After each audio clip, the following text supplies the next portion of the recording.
Segala pujian, hormat, kemuliaan hanya bagi Engkau Raja di atas segala raja. Terima kasih Tuhan, kesehatan, kekuatan, kesempatan untuk beribadah Tuhan masih berikan buat kami. Karena itu ajar kami untuk sungguh-sungguh mencari Tuhan. Karena kami merindukan pribadi-Mu, kehendak-Mu terjadi di dalam hidup kami Bapa. Urapi hamba-Mu yang tidak ada apa-apanya, urapi setiap kami. Di dalam nama Yesus kami buka hati bagi firman Tuhan. Sama-sama katakan amin. Tepuk tangan sorak-sorai buat Tuhan. Silakan duduk Bapak Ibu yang terkasih, shalom. Bagaimana kabarnya hari ini? Luar biasa karena kita punya Tuhan yang luar biasa. Terima kasih buat kesempatan saya boleh melayani tempat ini. Saya percaya semua karena anugerah Tuhan. Ya, saudara kita bersyukur ya kita masih ada 2 tahun kita lewati masa pandemi. Kalau kita masih hidup itu karena anugerah. Karena begitu banyak orang yang sudah lewat. Ya, dipanggil Tuhan. Saya percaya kalau kita masih hidup itu artinya rencana Tuhan belum selesai. Bilang kanan kirimu, rencana Tuhan belum selesai loh. Iya, mari kita buka bersama langsung saja saya ingin kita baca Injil Yohanes pasal yang ke-6. Ayat yang ke-25 mulai. Injil Yohanes pasal yang ke-6 ayat yang ke-25. Iya, firman Tuhan berkata begini saudara. Ketika orang banyak menemukan Yesus di seberang laut itu, mereka berkata kepadanya, Rabi, bila mana engkau tiba di sini? Jadi ceritanya Yesus menyeberang. Waktu itu orang berbondong-bondong mengikut dia. Ya wajar orang berbondong-bondong ikut Yesus. Kenapa? Dia adalah seorang yang sangat luar biasa. Memiliki karisma dan kuasa. Dan ada daya tarik. Karena itu orang-orang yang diurapi Tuhan itu memang ada daya tarik tersendiri. Ya, tetapi gak usah mencari-cari daya tarik. Nanti berbahaya kalau banyak yang menarik. Tapi tidak dipungkiri saudara. Orang itu berbondong-bondong lalu mereka mendapati Yesus. Dikatakan di sana. Tadi ayat yang tolong tayangkan, ya 25. Ketika orang banyak menemukan Yesus di seberang laut itu, mereka berkatanya kepadanya, Rabi, bila mana engkau tiba di sini? Mereka bertanya kepada Yesus, Tuhan, kapan engkau datang? Mereka mencari-cari Yesus. Ayat yang ke-26 berkata, ayat yang ke-26, Yesus menjawab mereka, aku berkata kepadamu, sesungguhnya kamu mencari aku, bukan karena kamu telah melihat tanda-tanda, melainkan karena kamu telah makan roti itu dan kamu kenyang. Lalu ayat yang ke-27 berkata di sana, bekerjalah bukan untuk makanan yang akan dapat binasa, melainkan untuk makanan yang bertahan sampai kepada hidup yang kekal, yang akan diberikan anak manusia kepadamu, sebab dialah yang disahkan oleh Allah Bapa dengan materainya. Katakan amin. Saudara, pada zaman Yesus ada di dalam dunia, orang banyak mengikuti dia. Lalu satu saat mereka mendapati dia di seberang lautan dan mereka bertanya, Tuhan kapan engkau datang? Kami ini ngikut-ngikut engkau dari tadi. Tapi kami enggak tahu ternyata Yesus sudah ada di sini. Yesus berkata kepada mereka, aku tahu kamu mengikut aku bukan karena kamu melihat tanda, mujizat ya yang sudah dikerjakan oleh Yesus. Tetapi kamu mengikut aku, ayat tadi berkata karena apa? Karena kamu telah makan roti itu dan kamu kenyang. Ada begitu banyak orang berbondong-bondong mengikut Yesus. Orang Kristen tuh banyak. Tetapi motivasi dan niat mereka untuk mengikut Tuhan itu yang berbeda-beda. Yesus berkata kepada orang banyak itu, kamu ikut aku karena kamu sudah makan roti, lalu kamu kenyang. Jadi kamu ikut lagi sekarang berharap dapat apa lagi? Roti lalu kenyang lagi. Saudara, niat dan motivasi kita mengikut Tuhan itu penting. Dan Tuhan tahu pribadi lepas pribadi. Kalau saudara datang ke gereja cuma untuk mencari berkat, kenapa engkau ke gereja? Supaya usahaku diberkati, tokoku diberkati, anakku diberkati. Ya maka ya itu nggak ada bedanya sama orang ke Gunung Kawi. Kenapa orang ke Gunung Kawi? Supaya tokonya diberkati, rumah tangganya diberkati, semuanya diberkati. Yesus berkata kepada mereka, ya bekerjalah untuk buah yang tidak akan binasa, tetapi untuk buah yang sampai kepada kekekalan. Kalau kita mengikut Tuhan hanya demi uang, hanya demi harta, hanya demi sesuatu yang kita cari yang sementara di dunia ini, itu artinya kita mencari Tuhan, kita bekerja hanya untuk sesuatu yang binasa. Tuhan sanggup nggak kasih kita uang? Sanggup. Saudara nggak ikut Tuhan juga, saudara bisa kok dapat uang. Saudara ikut setan, bisa nggak setan beri kekayaan? Bisa. Orang ke Gunung Kawi bisa kaya? Ada yang sudah pengalaman? Kayaknya bisanya mantep ya. Berarti pengalaman ini. Ya, orang menyembah ke Nyi Roro Kidul juga yang ditawarkan apa? Keberhasilan, kekayaan, kesuksesan. Tetapi kenapa kita mengikut Yesus, saudara? Satu-satu alasannya kita mengikut Yesus adalah supaya sampai pada kekekalan. Kalau kita mencari hanya sesuatu yang sampai di dunia ini saja, itu binasa.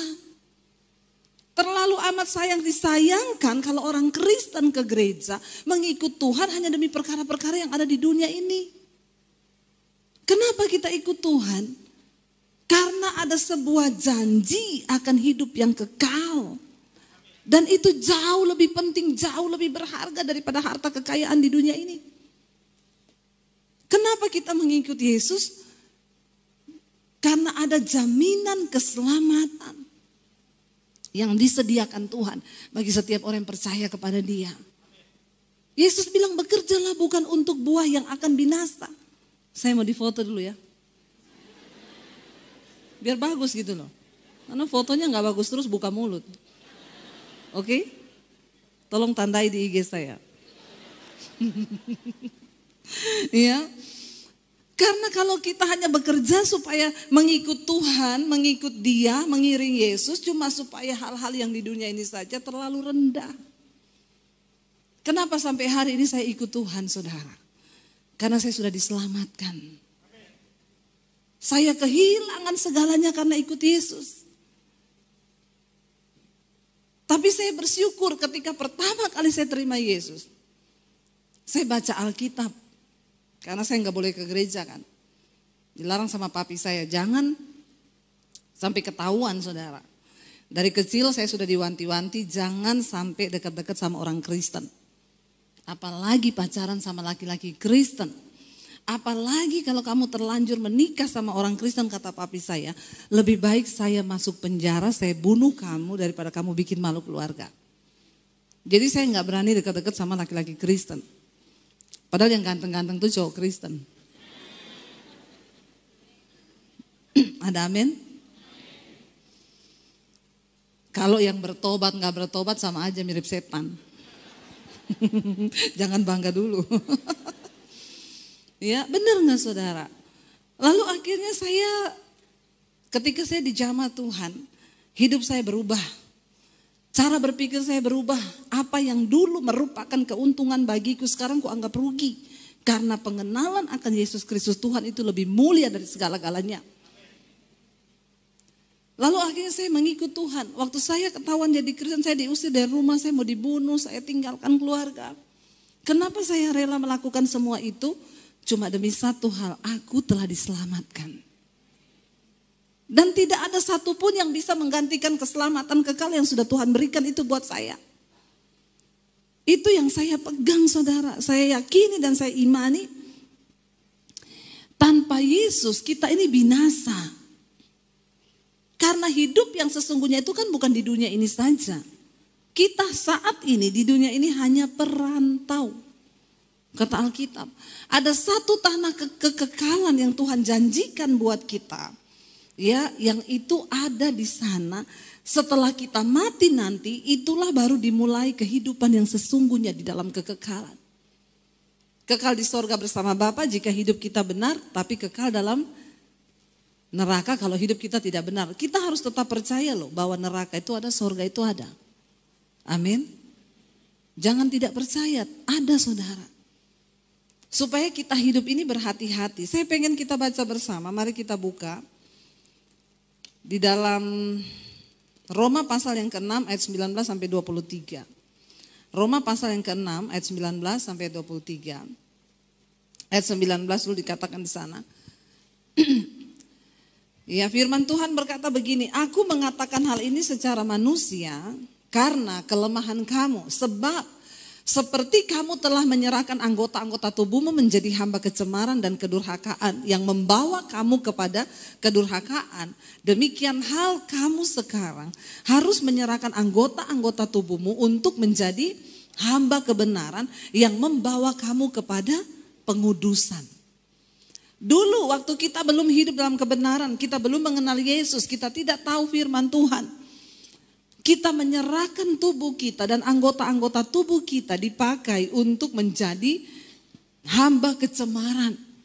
Sehingga orang bebas melakukan kenajisan, persinahan, perselingkuhan. Saya berdoa di sini tidak ada lagi yang berselingkuh. Nggak usah angkat tangan. Nanti kita baptis rendam 20 menit. Biar buka mata langsung di rumah Bapa di sorga. Ya, saudara, ketika orang belum mengenal kebenaran, orang belum mengenal Yesus, dia melakukan dengan segala macam keserakahan, kecemaran. Ya, itu merupakan hal yang biasa. Bahkan apa yang dulu itu kita anggap keuntungan melakukan dosa-dosa itu.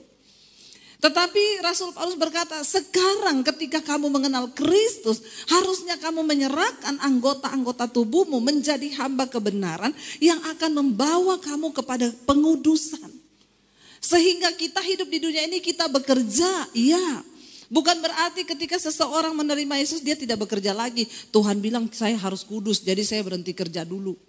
Apalagi saya mau sekolah Alkitab jadi pendeta. Jangan semua jadi pendeta, nanti saya banyak saingan. Menyerahkan hidup kepada Tuhan itu bukan berarti masuk sekolah Alkitab. Di rumah tanggamu, dalam keluargamu, hidup suami istri, hidup dengan orang tua, dengan anak. Bagaimana kita mencerminkan hidup di dalam kebenaran, itu yang terpenting.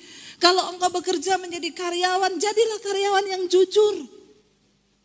Yang memegang nilai-nilai dan prinsip kerajaan Allah. Kalau engkau menjadi pengusaha, jadilah pengusaha yang jujur. Di dalam usahamu, bisnismu ada nilai-nilai kekekalan di dalamnya. Tapi sayang banyak orang itu ngaku-ngaku Kristen bikin malu nama Tuhan. Saya dulu dengan suami di Solo kita buka penerbit dan percetakan buku. Buku rohani tentunya. Saya bikin renungan-renungan lalu kita cetak, itu beredar di seluruh toko buku di Indonesia. Kebanyakan distributor saya di daerah itu pendeta-pendeta. Kita sudah bikin aturan, kita store yang pertama nanti 3 bulan. Kita jalan terus setiap bulan store, pada waktu yang ketiga dia store uang yang pertama supaya ada perputaran. Lumayan kan lama saudara, ada jangka waktu 1-2 bulan itu. Ya awal-awal lancar, kirim retur lancar, lama-lama 5 bulan enggak store. Tapi buku minta terus. Bu, kirim buku ya. Saya bilang, Pak, yang lalu tuh Bapak belum bayar. Returnya juga kami belum terima. Oh iya Bu, maaf saya ini sibuk. Penginjilan saya misi, saya ke daerah. Tiap kali saya mau tagih, saya telepon. Lagunya, Allah mengerti, Allah peduli. Segala persoalan yang engkau hadapi. Ya kalau saya tanya, Pak gimana bayarannya? Allah aja mengerti, masa Ibu gak ngerti? Itu orang Kristen itu. Sayang saudara, kita ini ditebus dari cara hidup kita yang sia-sia. Harusnya orang Kristen itu lebih bernilai. Sehingga orang dunia bisa melihat bagaimana hidup kita bercahaya. Kenapa? Karena kita bekerja di dunia ini bukan lagi hanya untuk benih yang akan binasa, tapi untuk benih yang sampai pada kekekalan. Amin saudara. Di tempat kerja engkau menjadi orang luar biasa. Ya saya punya satu distributor saudara waktu itu. Di Bali. Dia numpuk berapa bulan gak bayar. Tapi buku minta terus. Satu kali ada orang distributor saya lepas. Dia bilang, Ibu anak Tuhan juga. Saya mau ke Bali ya Bu. Siapa tahu saya datang ke toko dia bisa bayar. Saya coba tagihkan. Saya bilang coba aja, kalau saya sih sudahlah saya relakan saja daripada kehilangan damai sejahtera. Ya, lalu orang saya datang ke toko, nggak lama dia telepon saya, Bu, Ibu suruh tentara juga ke sini. Kalau saya bilang belum bisa bayar, saya enggak bayar. Padahal bukunya habis. uangnya dipakai. Kayak begini bagaimana bisa engkau memperoleh kekekalan? Ya, utang ditagih dia bilang, Yesus yang bayar. Utang dosa Yesus bayar, utang duit bayar sendiri. Ya, ada lagi orang utang dipinjemin saudara waktu ditanya, ya belum bayar. Kamu kan udah kaya, masa uang segitu aja ditagih? Ini loh ya, bertobat saudara. Bagaimana kita bisa bekerja untuk buah yang sampai pada kekekalan? Kalau cara hidup kita ini tidak ada nilai-nilai kekekalan di dalamnya. Dulu teman saya pernah bilang, Bu kalau cari pegawai nanti cari, ini kan pendeta ya, nanti kasih orang gereja saya aja ya Bu. Dia WL di gereja Bu, luar biasa. Oh iya, sekalian untuk memberkati lah. Akhirnya saya pakai dia saudara. Kalau WL di gereja bahasa roh sampai langit ke-7. Itu malaikat aja keriting. Dengar bahasa rohnya. Bukan soal berapa hebat engkau di gereja, bukan. Karakter Kristus ada enggak di dalam hidupmu? Akhirnya saya pakai dia saudara. Kita store buku. Lalu Bu, toko buku itu telepon saya satu kali, Bu besok bisa diantar buku lagi? Saya bilang loh, saya udah masuk 3 bulan ke sana belum ada laporan loh. Kita juga belum terima uang, belum terima retur. Loh saya sudah bayar Bu, itu kan pegawai ibu itu. Dia datang setiap bulan itu ke sini, tapi dia datangnya memang gak jam kerja. Dia bawa nota Bu, saya sudah bayar semua ke dia. Ini WL di gereja yang bahasa rohnya kenceng. Jadi gak jaminan memang orang bahasa roh. Yang paling penting tuh buah roh. Ya. Sebaliknya saya punya satu karyawan muslim. Uang 50 rupiah dibalikin saudara. Lalu saya sama suami tuh ngobrol-ngobrol, kenapa ya? Kita menemukan seperti ini. Ya iya, karena orang muslim itu percaya mereka diselamatkan karena perbuatan baik. Orang Kristen enggak, kasih karunia. Biar dia utang enggak bayar, dia bilang aku selamat karena kasih karunia. Biar dia bersinah, dia berdosa, dia melakukan hal-hal bejat, dia bilang aku sudah selamat. Aku diselamatkan bukan karena perbuatan baik, tapi karena kasih karunia. Pret. Jangan sembarangan dengan Tuhan. Memang pertama kali kita diselamatkan itu bukan karena perbuatan baik kita. Ketika saya diselamatkan Tuhan, saya berdosa. Saya orang yang paling kotor di dunia mungkin. Tapi Tuhan angkat hidup saya, dia gak lihat waktu itu bagaimana hidup saya. Oke, awal pertama kali saya bertobat. Tapi ketika kita sudah diselamatkan, Alkitab berkata, kerjakan keselamatanmu dengan takut dan gentar. Kalau engkau cuma punya level iman percaya, firman Tuhan berkata, maaf, setan juga percaya kepada nama Allah dan mereka gemetar. Jadi kalau level imanmu cuma sampai dipercaya, maka kita sama setan satu.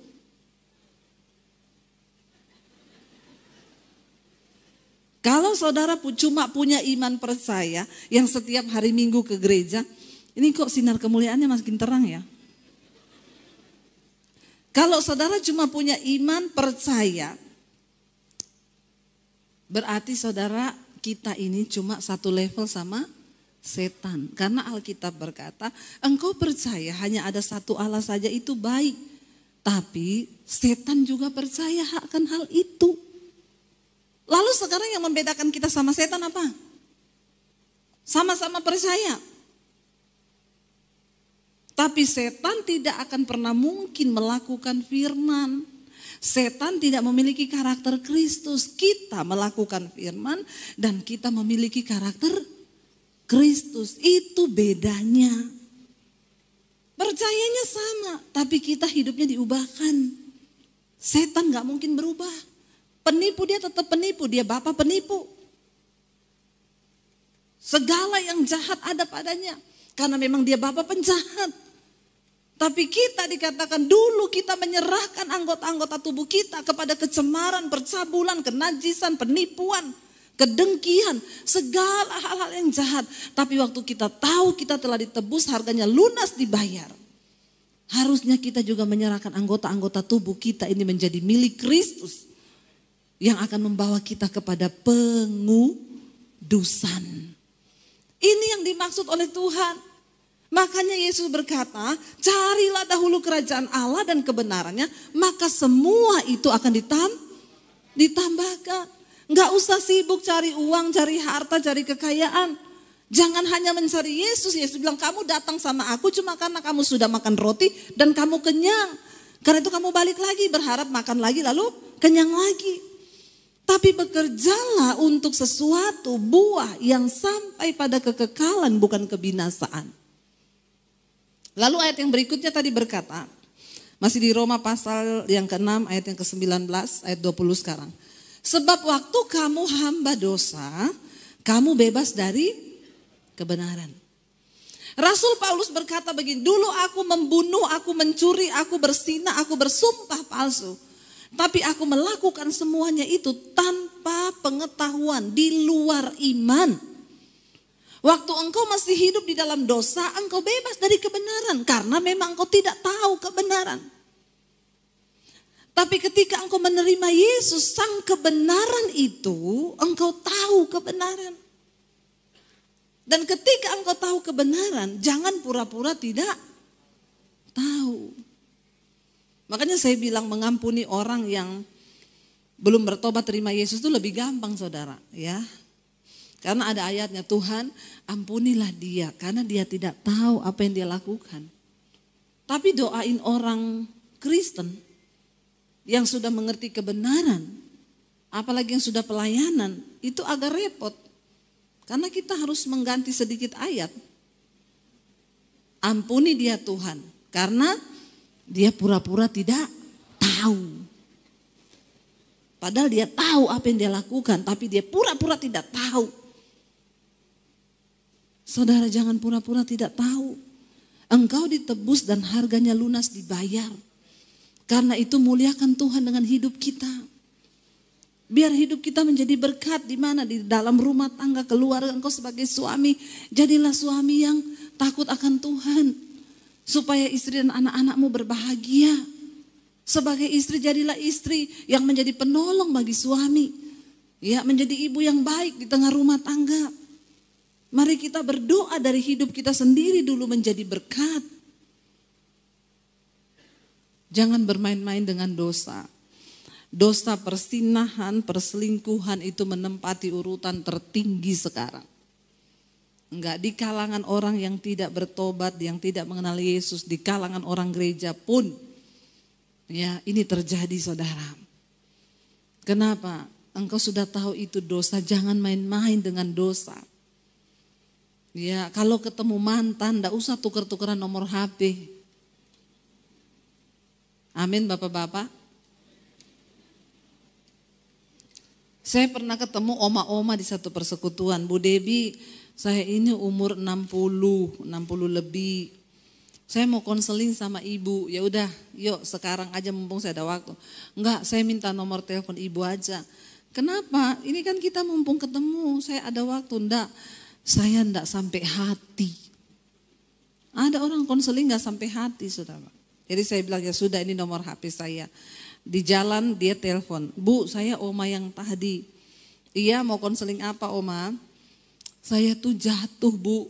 Saya bilang makanya kalau jalan hati-hati. Apalagi ke kamar mandi, banyak tempat yang licin. Kan pikir saya oma-oma pasti jatuhnya kepleset toh. Nggak ada pikiran yang macam-macam, saya orang udah oma. Bukan itu Bu jatuhnya. Lah apa jatuhnya oma? Saya selingkuh. Astagfirullah. Jadi hati-hati bapak-bapak ibu-ibu, ternyata itu bukan hanya menimpa anak-anak muda saja. Jadi ini kenakalan bukan pada anak remaja, tapi kenakalan pada lansia. Jadi saya tanya bagaimana ceritanya oma bisa selingkuh. Jadi begini Bu ceritanya, saya itu kerjaannya jaga cucu di rumah anak. Terus satu kali cucu saya tanya, oma bisa Facebookan enggak? Terus saya bilang, enggak bisa Oma ini gaptek, itu HP-nya Oma canggih loh. Sini saya downloadkan aplikasinya, nanti saya ajarin Oma. Jadi ini penyesatan pada oma-oma. Ini cucu yang membawa penyesatan. Karena itu Bang Napi berpesan, waspadalah, waspadalah. Karena kejahatan bisa terjadi bukan hanya karena ada niat pelakunya, tapi karena ada Lalu dibikininlah Oma Facebook. Terus cucunya bilang, jadi caranya gini Oma cari teman. Oma punya kenalan lama siapa? Teman SMP atau SMA gitu. Nah orang normal ditanyain kenalan lama, yang diingat siapa? Normal juga nih Oma di sini ya. Ingat mantan semua lah. Ya, dia bilang, iya ada nih. Oma punya teman waktu SMA, ternyata dia sebut nama mantannya. Dicari sama cucunya bilang, oh iya ada Oma. Ini mukanya Oma masih ingat, iya itu. Oma tidak lupa mukanya saudara. Akhirnya cucunya bilang, Oma tahu caranya chattingan? Oma telepon juga bisa dari sini. Akhirnya Oma mulai masuk, wih CLBK saudara. Ya, akhirnya cinta lama belum kelar. Ya, Bapak semangat sekali ketawanya Pak. Biasa aja Pak. Jangan-jangan pengalaman pribadi. Tolong dicek HP-nya Bu. Ya, akhirnya cucunya ajarin gini loh Oma caranya. Mulailah mereka berhubungan. Katanya omanya, makanya saya Bu pulang malam-malam ke rumah karena memang saya chattingan. Saya bilang sudah Oma kan baru di Facebook, Oma hapus saja. Oma kalau tidak kuat iman tidak usah Facebookan. Tapi Bu, bukan cuma di Facebook, kami sudah sering ketemu dan melakukan. Ada oma-oma yang keselak ketawa. Oma, jangan keselak Oma. Hati-hati sesek nanti. Terus saya tanya, emang Oma itu tinggal di mana mantan Oma? Di Kalimantan, Oma di Jakarta. Terus kalau ketemu, ya dia datang ke Jakarta. Terus ini loh Bu, karena kan kita janjiannya itu di hotel Bu. Jadi iya di hotel tuh hanya ada bantal dan kasur Oma. Iya jadi kita ketemu terjadilah hal-hal yang diinginkan kan. Tidak bisa bilang tidak diinginkan, diinginkan. Ini ibadah berikutnya jam berapa ya? Saya sudah habis waktu? Belum. Itu ya sudah nunggu di luar sana. Saya terintimidasi dengan jemaat yang menunggu di luar. Enggak benar, kita serius Pak. Sudah habis Pak? Yang tidak berkepentingan dilarang bicara. Saya ini bertanya kepada pengerja. Saya sampai jam berapa ini? Sampai kan ibadahnya jam 5 kan? Masa kita jam 5 selesai? Terus mereka keluarnya bagaimana? 10 menit lagi ya. Itu saya sudah dilihat tuh, di luar sana sudah orang pada nunggu saudara. Jadi saya bilang makanya Oma kalau tidak kuat iman jangan. Bayangkan loh 60 tahun. Saya bilang Oma ikhtifar, Oma usianya seoma begitu harusnya sudah mempersiapkan diri. Sebentar lagi di absen loh. Loh iya gak saudara? Loh harusnya sudah mulai mikir sepatu apa yang mau dipakai di peti. Bajunya apa. Lah kok masih selingkuh loh Oma itu. Terus umur 65 yang saya tanya Oma minum vitamin apa? Vitaminnya sehari 15 biji kolagen. Makanya jangan terlalu banyak vitamin deh oma-oma. Ya, itu yang bikin akhirnya aneh-aneh hidup ini. Jadi saya mau bilang ya, dosa itu bekerja, enggak peduli tua muda, enggak peduli miskin kaya. Namanya dosa tetap dosa. Makanya Alkitab berkata kita harus menyerahkan anggota-anggota tubuh. Apa itu anggota tubuh? Mata, telinga, hidung, tangan, kaki serahkan kepada Tuhan untuk dipakai sebagai senjata kebenaran yang membawa kita kepada pengudusan. Kenapa? Sekarang dosa itu cuma di ujung jari loh. Saudara buka HP ya, dikirimin situs. Dikirimin film porno. Saudara buka enggak? Enggak usah buru-buru menjawab. Pencitraan lagi. Di dalam hati saja tanya sendiri sama diri. Sekarang dosa itu cuma di ujung jari. Di depan mata kita semua tawaran itu ada. Tapi apakah kita mau menyerahkan anggota tubuh kita setiap hari berdoa, Tuhan pakai mataku, mulutku, telingaku. Untuk mendengar hal-hal yang baik, untuk mengucapkan hal-hal, untuk melihat hal-hal yang baik. Jangan ada kenajisan.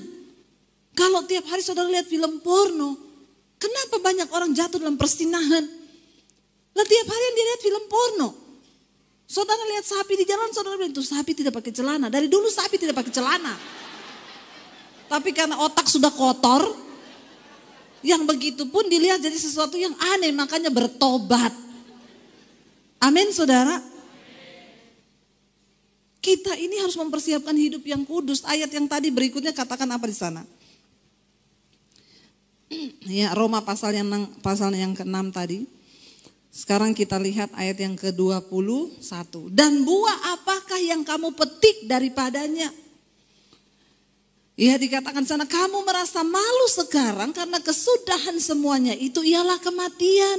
Waktu kita sudah bertobat, kita malu dengan kelakuan kita yang dulu. Dulu kok aku begitu ya? Dulu kok bodoh banget saya ya? Kenapa dulu hal-hal yang, makanya Rasul Paulus bilang, apa yang dulu merupakan keuntungan bagiku, sekarang ku anggap rugi karena pengenalan akan Yesus Kristus itu lebih berguna dari segala-galanya. Amin saudara. Buah apa yang kita petik? Setelah kita bertobat terima Yesus, buah apa yang kita dapat? Apakah kita berbuah kepada kepengudusan? Apakah hidup kita semakin diperbaiki? Kalau engkau semakin rusak tetapi engkau ada di dalam gereja tiap hari, maka engkau harus bertanya, jangan-jangan imannya satu level sama?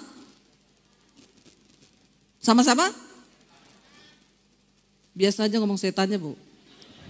Enggak usah sambil melirik sama saya.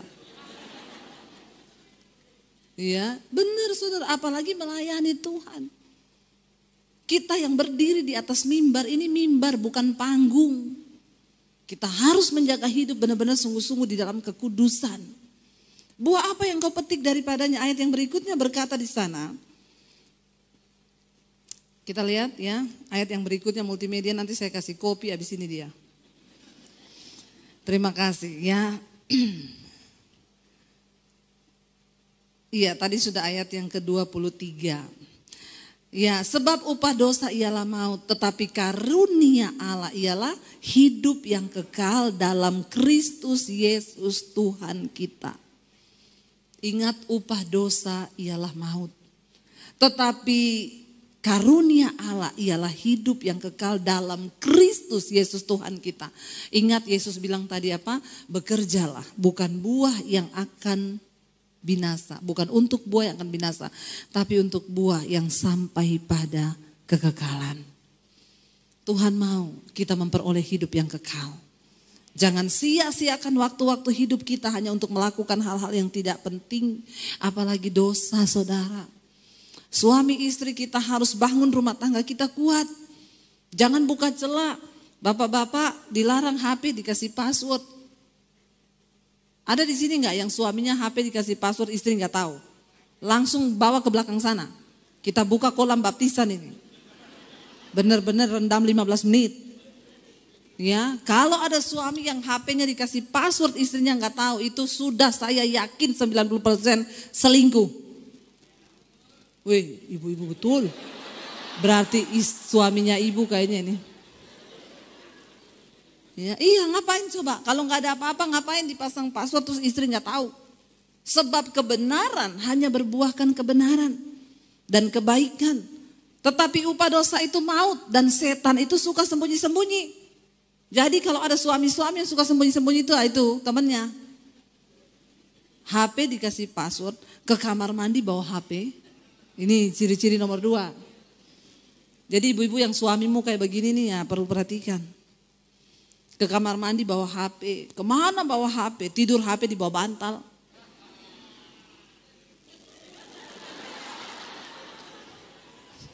Ampuni mereka Tuhan. Karena mereka pura-pura tidak tahu apa yang mereka lakukan. Bertobat loh, bertobat. Jangan sampai kita ini menjadi senjata-senjata kelaliman, senjata dosa. Terbuka suami istri. Karena keterbukaan itu awal dari ketahuan. Setelah ketahuan baru dipulihkan. Bagaimana bisa dipulihkan kalau tidak ketahuan dulu? Kita mau hidup di dalam keterbukaan, jangan beri kesempatan bagi iblis karena hari-hari ini adalah jahat. Tapi kita bekerja, Tuhan bilang, bekerjalah untuk buah yang sampai pada kekekalan. Kalau kita sudah hidup dalam kekudusan, maka kita bisa berkata, aku mati kapanpun, aku siap Tuhan. Karena bagiku hidup adalah Kristus, mati adalah keuntungan. Berapa banyak yang sudah siap mati? Amin, amin, amin, ditanya turun semua. Saya tanya yang sudah siap, bukan yang sudah mau. Yang sudah siap mati angkat tangan. Saudara siap atau tidak siap? Kalau nanti malam engkau dijemput pulang engkau. Jadi daripada tidak siap lebih baik. Mati itu kan gak ada yang tahu. Jangan berpikir mati itu hanya karena corona ya. Saya itu melihat saudara. Karena pandemi ini banyak orang berpikir corona satu-satunya penyebab kematian. Makanya mereka ketakutan, gak berani keluar rumah. Ya, ada orang gak berani keluar rumah, mati. Kenapa? Kepleset di kamar mandi. Tragis kan? Udah gak keluar rumah mati. Saya selalu berkata, kalau belum waktunya mati tidak akan. Tapi kalau sudah waktunya, mau saudara sembunyi dimanapun, tetap akan. Orang duduk di sofa aja mati loh. Teman saya suaminya duduk di sofa mati. Satu lagi luar biasa, suaminya meninggal kenapa? Plafon bocor. Dia bilang, Pak panggil tukang, gak usah aku aja yang perbaiki. Gampang kok, dia naik, lagi naik ada lebah terbang. Lebah yang hitam besar, hinggap di dada kirinya. Lalu dia ditikam di dada kiri itu sama lebah itu. Tiba-tiba dia rasa pusing, mual, jatuh pingsan. Dibawa ke rumah sakit, meninggal. Dokter bilang, Bu, ini sebenarnya lebah biasa Bu. Kalau dia tikamnya di bibir cuma bengkak. Tapi dia tikamnya pas di pembuluh darah di jantung. Jadi racunnya masuk ke jantung, jantungnya berhenti. Ibunya ngomong, kalau saya tahu saya suruh tukang. Supaya tukang yang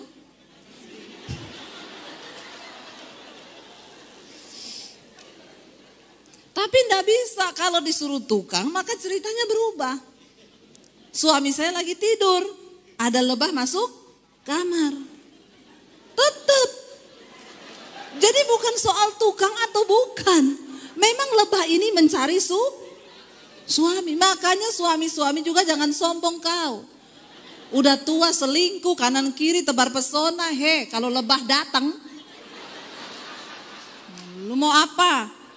Saya itu gregetan kalau lihat bapak-bapak sok setelah kaya, waktu miskin istri yang temani, waktu kaya terus sama pelakor.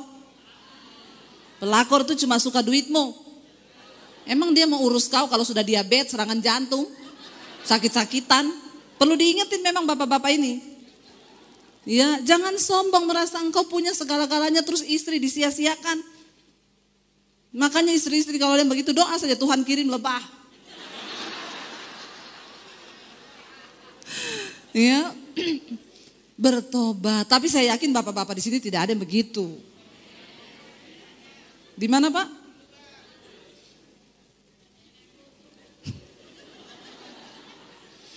Ya, tidak usah angkat tangan, tidak usah main tunjuk kanan kiri, di dalam hati saja. Karena Tuhan yang tahu hidupmu. Istrimu tidak tahu tapi Tuhan tahu. Dan lebah juga tahu. Camkan itu baik-baik. Jadi enggak usah tunggu kena corona mati, enggak. Daripada engkau tidak siap, lebih baik siap. Bagaimana menyiapkan diri? Tinggalkan dosa, kejar kekudusan.